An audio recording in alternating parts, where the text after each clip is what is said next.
Bom dia, caros irmãos e irmãs, alunos e alunas da Escola Dominical, da nossa amada Igreja Metodista aqui em Lorena, também nossos irmãos de outras congregações, irmãs, outros amigos, todos que estão, participando desse momento, que graças a Deus regularmente temos podido conduzir, juntamente com a Silvana, nossa irmã, também professora da classe da Escola Dominical. Então, um abraço a todos, com muita saudade, e vamos agora estar pedindo, a orientação, a condução do nosso Deus Todo-Poderoso. Senhor, nós agradecemos por mais esta oportunidade em que nós podemos nos reunir ao redor da Tua Palavra e refletirmos, Senhor, nos alimentarmos dela. Te agradeço e peço, Senhor, que sejamos fiéis à Tua Palavra, sejamos sábios aos Teus olhos e possamos ser bênção, Senhor, para tantos quantos estiverem nos ouvindo nesta manhã. Abençoa todos os irmãos que de alguma forma estão conduzindo estudos, reflexões sob a orientação da Tua Santa Palavra, para que a Tua Igreja seja edificada, para que muitos sejam salvos pelo nome de Jesus. Nós oramos neste nome santo, Jesus. Amém. Então, meus irmãos, nós estamos desde o domingo passado conversando a respeito de um tema que é a graça curadora, relações de ajuda e comunidade terapêutica. Esse estudo, como nós já dissemos, é escrito pelo reverendo Josias Pereira, e na organização do livro do bispo Nelson Leite, que organizou esse livro, cujo título é O Evangelho e as Questões Emocionais. E esse estudo de hoje e de domingo passado, hoje nós estamos encerrando, é o último capítulo do livro, a lição de número 13, e é a graça curadora, as relações de ajuda e a comunidade terapêutica que é representada pela igreja cristã, pela comunidade cristã,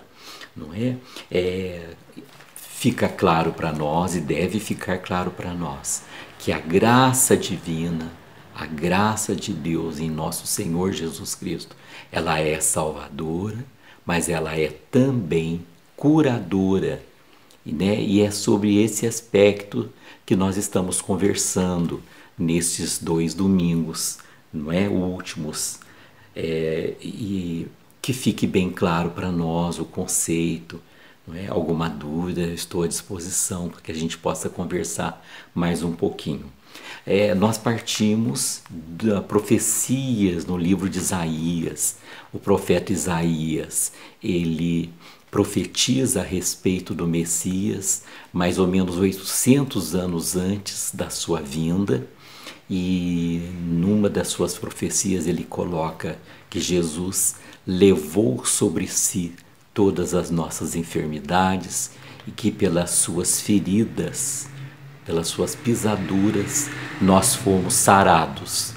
Então é partindo desta palavra que o reverendo Josias reflete, descreve a respeito. E ele coloca então que a igreja é o corpo de Cristo, mas um organismo vivo.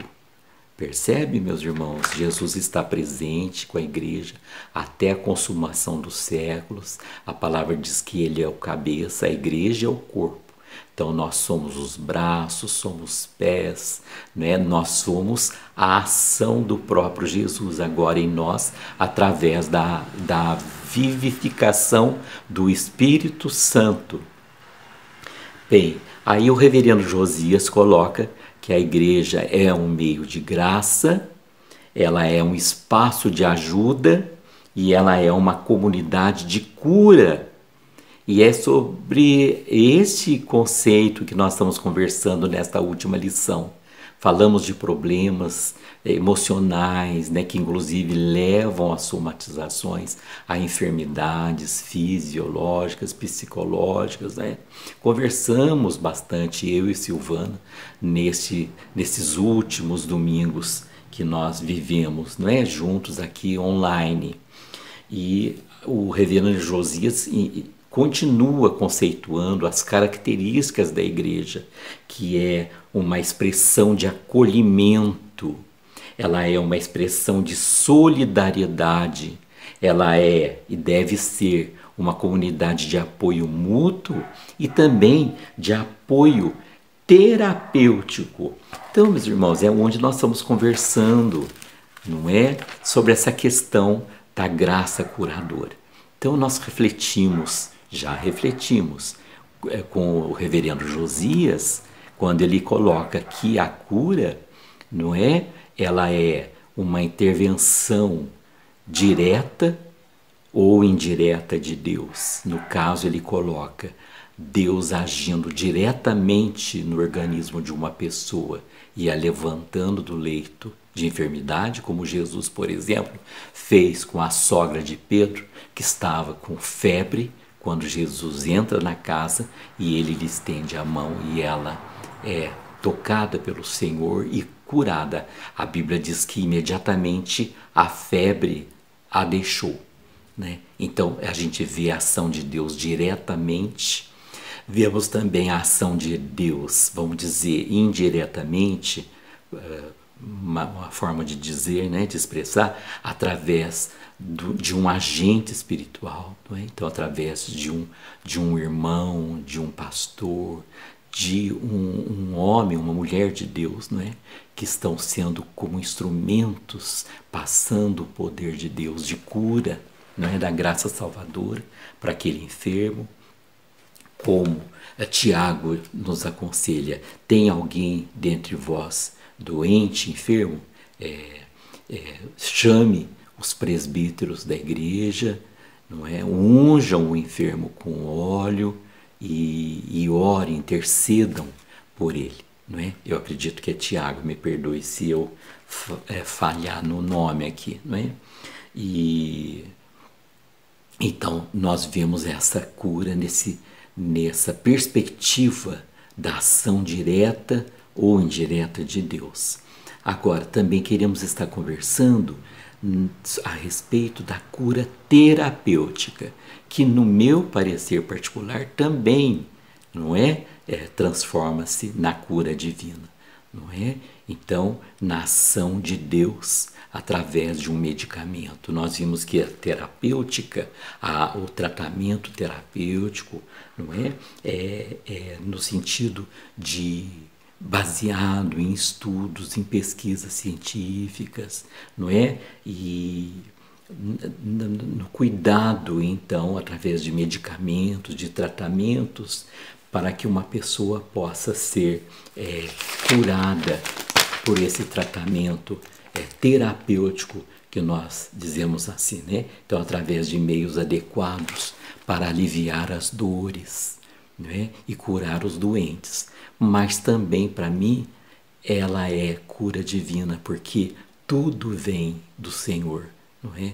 E para mim também os medicamentos, baseado muitas vezes na própria natureza, né? Partindo da própria natureza e da sabedoria que Deus dá, da medicina que também vem de Deus, não é? Então nós temos que compreender que Jesus está também voltado para aliviar as dores, né, causadas pelas enfermidades e o sofrimento causado pela enfermidade. Eu gostaria de parar um pouquinho, né, conversando a respeito dessas questões, para que não fiquem dúvidas, não é, nessas colocações que nós temos feito. Mais uma vez, repito, também com a ajuda, o apoio do texto do reverendo Josias Pereira, né, mas também com observação particular, também baseado na palavra do Senhor sempre, né? E nós temos experiências muitas da cura divina, né, em nossas vidas, na vida da igreja. Eu gostaria de me remeter a uma experiência maravilhosa que eu e Cláudia, nossa família, tivemos particularmente, quando Cláudia foi diagnosticada com um câncer no seio, né? Foi um momento muito difícil, era um período bastante agitado para nós, e quando isso aconteceu, nós ficamos bastante ansiosos, né? E fomos inclusive já indicados para uma consulta com um oncologista, com um cirurgião plástico para também fazer reparos necessários, e seria na segunda-feira imediata. E no domingo antes, né, anterior, a noite anterior, a Cláudia foi ao templo, né? E na ocasião o pregador era o reverendo Hamilton, e ele pregou sobre a cura da mulher que sofria do fluxo hemorrágico. E quando ela entra pelo meio da multidão e toca as vestes do Senhor, ela sente que o poder veio e estancou aquele sangue, e ela foi curada, não é? Então ali uma intervenção direta do poder de Deus, não é? Imediato. E então a Cláudia, ali no templo, ela ouviu o desafio do pastor a todos os presentes que sentissem que necessitavam de uma cura, que colocassem a sua mão sobre o lado doente e estendesse a outra mão para o púlpito. E durante a oração, ela sentiu o fogo do Senhor vindo do altar, queimando o seu corpo, e ela sentiu que foi curada, o que foi comprovada no dia seguinte, quando estávamos no consultório do médico, né? Então é um motivo de louvores, de adoração, porque o Senhor é poderoso para fazer infinitamente mais, não é, do que nós podemos imaginar, porque muitas vezes não podemos imaginar, tal é a pequenez da nossa fé. E também podemos louvar a Deus por esse lado, essa visão terapêutica que a igreja cristã tem desde a sua origem, não é?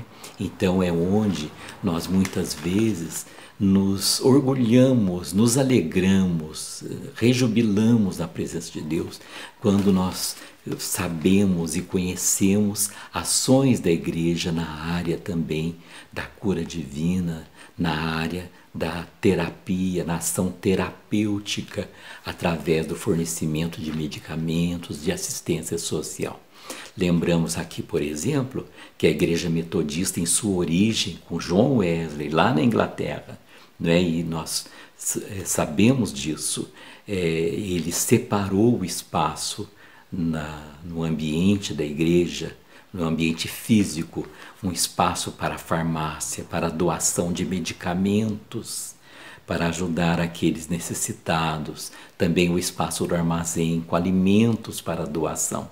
Então isso faz parte das origens da igreja. Nos alegramos também, por exemplo, quando conhecemos o trabalho do barco metodista lá no Rio Amazonas, não é? Temos irmãos aqui de nossa igreja, pastor Ellerson e outros que com ele foram, não é? Pastor Joelson, né? Que com ele foram outros irmãos, numa oportunidade de estar naquele barco, né? Visitando populações ribeirinhas, distantes daquele estado, para prestar assistência médica, odontológica, educacional, social, etc.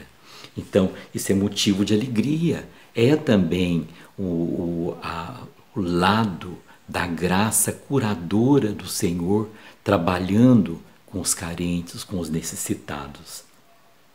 Quando nós também tivemos a oportunidade de visitar a Igreja Metodista, nossa irmã, lá em Tucuruvi, em São Paulo, quando os pastores eram o pastor Claudião e a pastora Marisete, nossos conhecidos, né?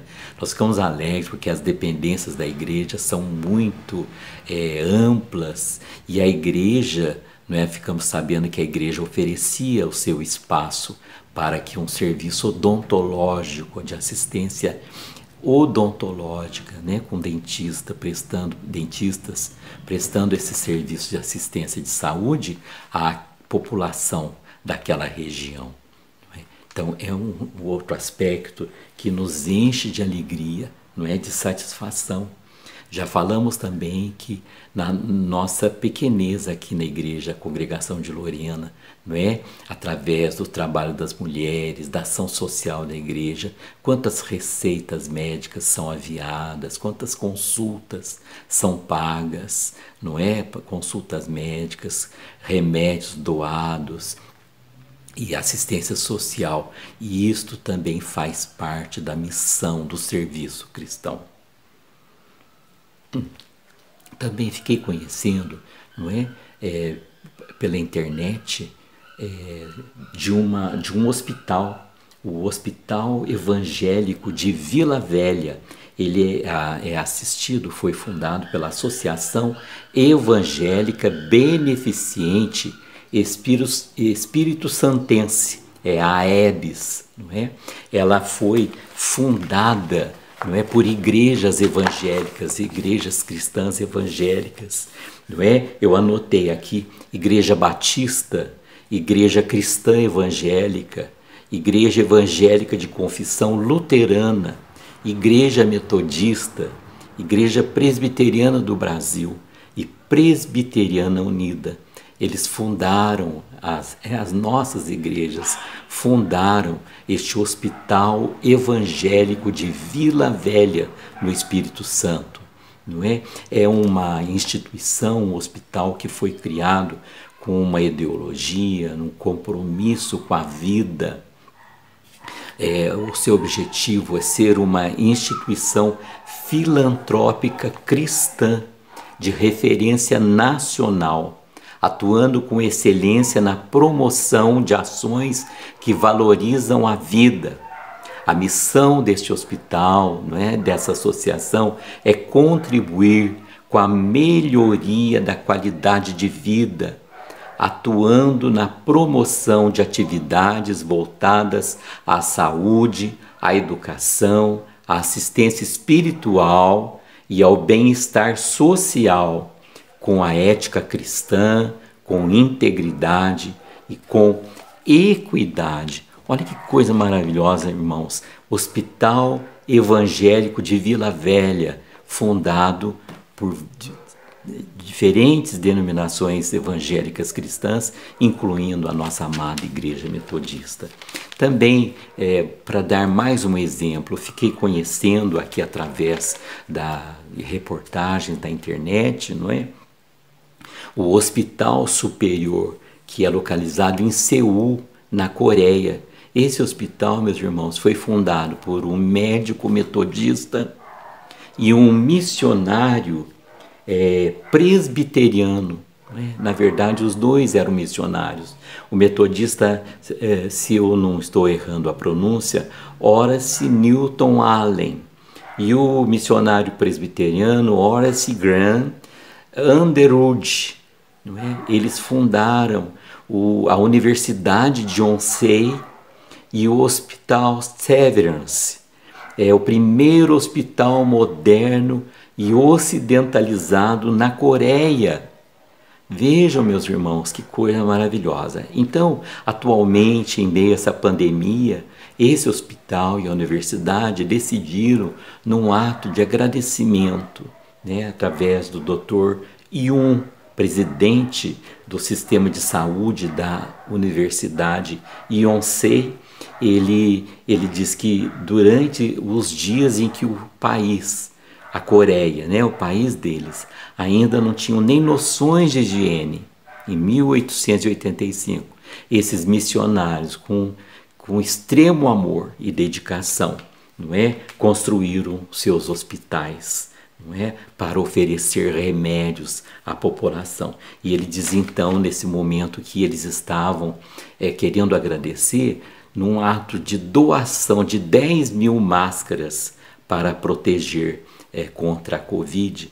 Ele diz assim que, perto do amor dos missionários, aquele seria um ato muito pequeno, mas seria um ato apenas para lembrar do amor desses missionários que um dia socorreram de uma forma tão maravilhosa aquele país. E ele diz assim: não podemos retribuir o amor com este carregamento de máscaras, mas ainda nos lembramos do amor dos missionários. Então, meus irmãos, para citar alguns exemplos desse aspecto da cura terapêutica, que também faz parte do serviço cristão e que também faz parte da graça curadora, da ação divina, da cura divina, quando é propósito do Senhor, não é? E também para estar aliviando as dores, conduzindo a cura, na busca da vida, na busca da saúde. E como nós podemos dizer, a igreja é sinal de vida diante da morte. Nós queremos ir passando já para os momentos finais do nosso estudo, né? E lembrar assim que muitas vezes Jesus curava apenas com uma palavra. Ele dizia: quero, né? Quero, fica limpo. Perguntava: o que você quer? Né? Então eu também quero. Então, assim, uma ação imediata. Muitas vezes a gente vê Jesus fazendo um barro com o cuspe, passando nos olhos do doente, do cego, e mandando lavar-se em determinado lugar. Não é? Percebe, meus irmãos? Então, às vezes vemos Jesus curando em 3 etapas. Não é? Um cego, ele primeiro enxerga os homens como árvores, depois ele melhora um pouco, depois a visão é recobrada, 2 ou 3 etapas. Então nós vemos a liberdade de Deus agir como lhe aprouver, né? Como é da sua vontade. Nós vemos, por exemplo, na enfermidade do rei Ezequias. Rei Ezequias fica doente de morte, Deus envia o profeta para dizer que ele vai morrer, ele chora diante do Senhor, clama pela cura, e aí o Senhor reverte aquela ordem e diz: resolvi curar-te, você não vai mais morrer. Mas nós vemos o profeta Isaías lá em 2 Reis 27, dizendo para os servos, né? Peguem uma pasta de figos e coloquem sobre a ferida. E aí o rei restaurou a sua saúde. Então nós vemos esse cuidado terapêutico também manifestado de alguma forma, sinalizado na Bíblia.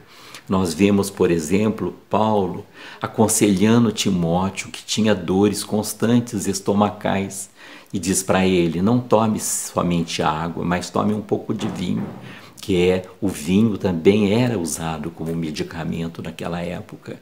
E aí fala para Timóteo: tome um pouco de vinho para essas dores suas estomacais. Então, meus irmãos, nós precisamos compreender que a igreja, apesar de sofrida também, no meio do mundo sofrido, com enfermidades, muitas vezes, com as suas fragilidades, ela é levada, como diz o autor Jorge Leon. Ele diz assim que a igreja, ao mesmo tempo que pode estar enferma, ela é chamada a ser enfermeira, né? Então, a oferecer esse cuidado de bom samaritano, como nós conversamos domingo passado, não é?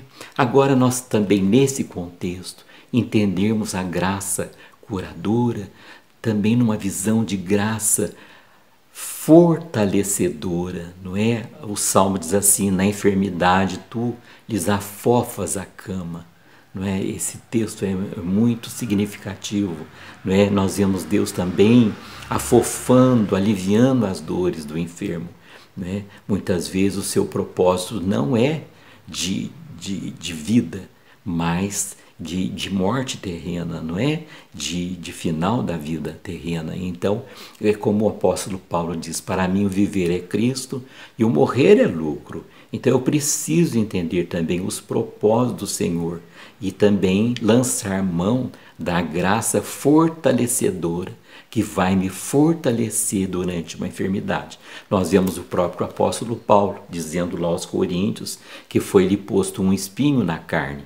e esse espinho vinha para esbofeteá-lo, para que ele não se vangloriasse das grandes revelações que Deus lhe havia feito. E ele pede ao Senhor por 3 vezes, e o Senhor lhe diz: a minha graça te basta, a minha graça é fortalecedora, a minha graça, o meu poder se aperfeiçoa na fraqueza, a ponto de Paulo dizer: também me vangloriarei, me gloriarei nas fraquezas, porque quando eu sou fraco, aí eu sou forte. Então nós precisamos entender também a vontade, o propósito de Deus. Vemos, por exemplo, meus irmãos, quando Jesus recebe a notícia de que seu amigo Lázaro estava muito enfermo, estava para morrer, Jesus diz aos presentes: esta enfermidade não é para a morte, mas para a glória de Deus. Então, esta visão também, em meio à graça curadora, entendermos também a graça fortalecedora, alentadora e salvadora. Então, a graça de Jesus, ela nos basta. É isso que a palavra quer dizer, em suma, em resumo. Lembramos, por exemplo, quando Paulo, eu acho que é também a Timóteo, ele diz que deixou seu amigo Trófimo enfermo. Nós sabemos, meus irmãos, que Paulo, através de sua oração, o Senhor manifestou seu poder a ponto de ressuscitar um morto. Percebe, meus irmãos? E por que Trófimo não foi curado? Por que Paulo veio triste, sabendo que deixou seu amigo enfermo? Acredito que é a primeira carta de Paulo a Timóteo, no capítulo 5, 23. Então, também nesse contexto, meus irmãos, de graça curadora, entendermos a graça fortalecedora do Senhor em meio às enfermidades. Bom, o pastor Josias, ele afirma, que com a experiência que ele tinha e que ele tem clinicamente e pastoralmente, ele coloca que a fé, ela é um instrumento terapêutico de cura, de fortalecimento, é instrumento de cura, de tratamento, e ela deve ser cultivada também como tal. A igreja vive em meio a enfermidades, a doenças, mas não pode também adotar uma postura conformista e passiva, mas ela se direciona sempre lutando com Deus em oração, buscando a cura, buscando a vida e compreendendo os propósitos de Deus em todo aquele contexto, compreendendo e também se submetendo à vontade de Deus, ao mesmo tempo que ela não se caracteriza por uma atitude conformista. Então é assim, é muito profundo nós pensarmos sobre todas essas coisas. João diz assim: e esta é a confiança que temos para com ele, 1 João 5,14, que se pedirmos alguma coisa segundo a sua vontade, ele nos ouve. E aí Paulo aos Tessalonicenses vai dizer lá no capítulo 5, versículo 18, primeira carta: e qual é a vontade de Deus? Em tudo dai graças, porque esta é a vontade de Deus para vocês em Cristo Jesus. Meus irmãos, nós queremos encerrar.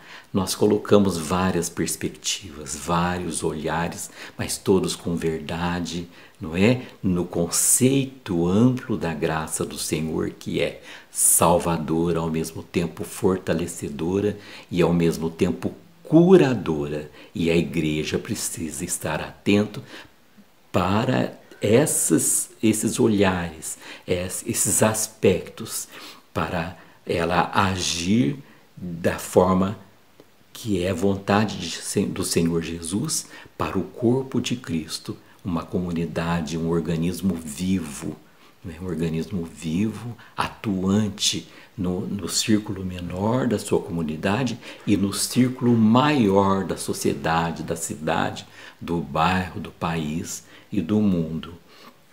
Quero encerrar com esse texto, seja de uma ou de outra forma, de doença ou de cura, de vida ou de morte.